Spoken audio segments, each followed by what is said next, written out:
more grey and slightly more rumpled and actually have to suddenly, it's this weird thing where you go, oh, I can't actually eat as much as I used to eat and burn up the same calories. I now actually have to exercise. This is unfair. But, okay, that's a trade-off I have to make. So, especially in Singapore, right, when we keep feeding you food. I have this theory that I evolved about an hour ago, shortly before a suspiciously good lunch, that there is a Singaporean snack called stuffed author, and that it is produced by taking a visiting author and feeding them good things until they can eat no more, and then cutting them up into delicious little slices and serving them to the people of Singapore. That this explains why, from the moment I arrived in Singapore until the moment I leave, people just come up to me and say, "Here, eat it." And you go, "What is it?" And they say, "Don't worry, just eat it." You go, "This is the best thing I've ever eaten." And they say, "It's not the best thing you've ever eaten because you haven't had this yet."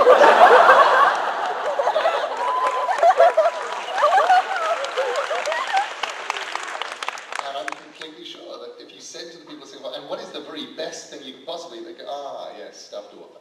But we have to have a nice English author who has spent a lot of time in America, and he has to be about 50, has to come in, be really, really well fed, and then we make them into little pink packages.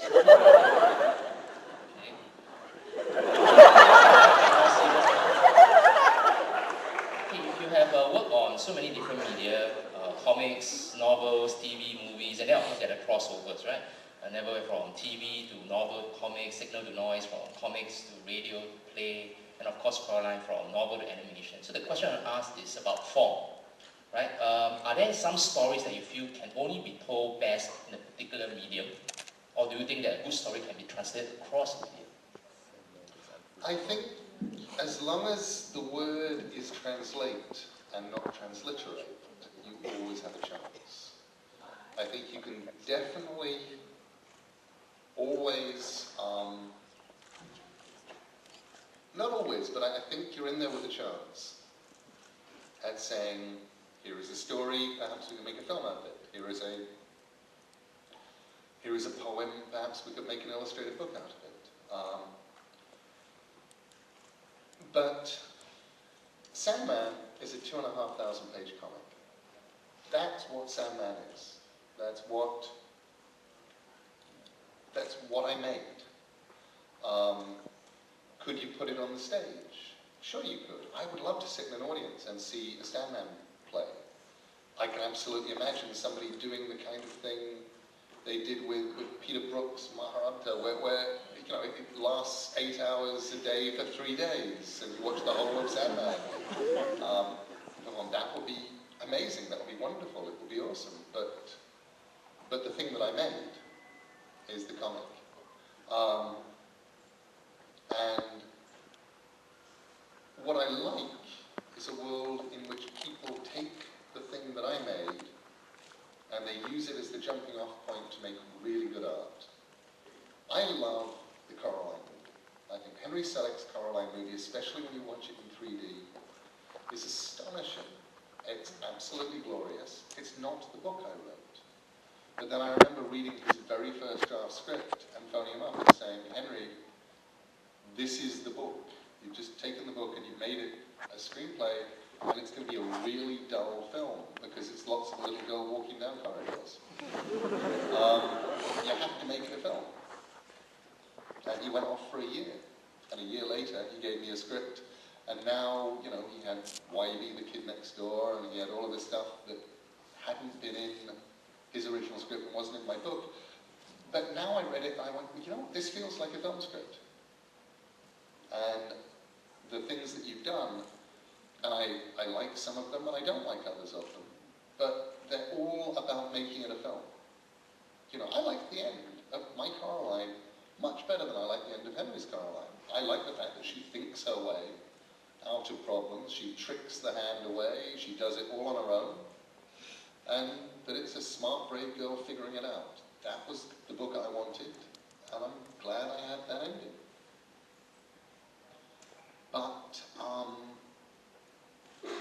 of Henry's film. And I'm also fairly convinced that if he tried to do that ending in his film, it would have been a much rockier, bumpier end of a film. You would have sort of felt like you were at the end, and then suddenly it would have started again, and it would have done that thing that, you know, the third Lord of the Rings movie did, where you go, okay, we're at the end. Oh, no, no. Now we're at the end.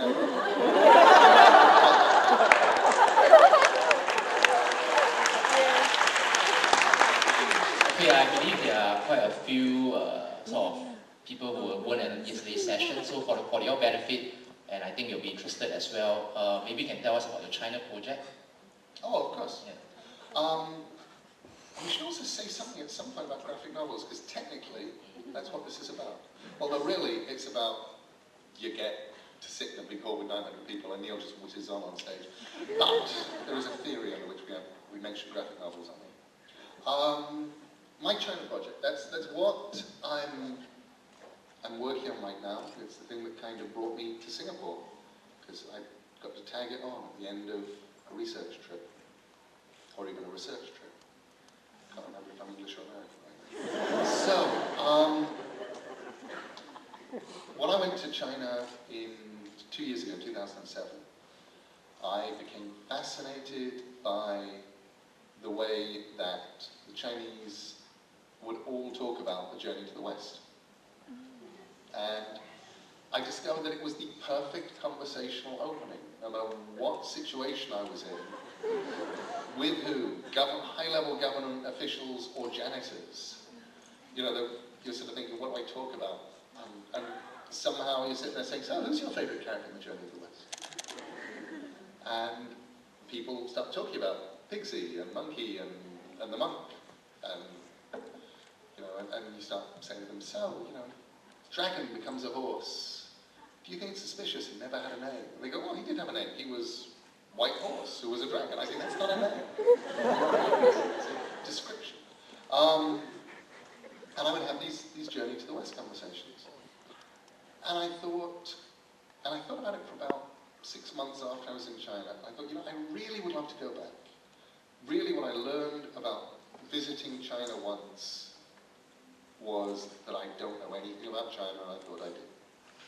And I would love an excuse, because I'm this incredibly busy person with an awful lot to do, and I'm never going to go on the kind of holiday to China I'd like to do just to get the sense of it.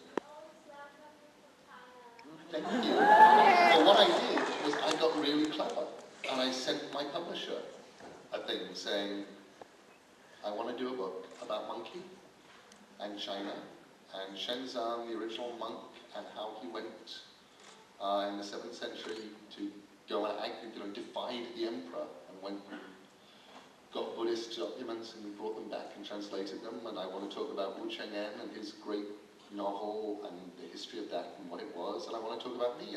And maybe I could do a journey to the West, and I could start off in Shanghai, and I could head off into Xinjiang by train or something. And really, what my publisher didn't know was this was really just the equivalent of saying, will you pay for a long Chinese holiday?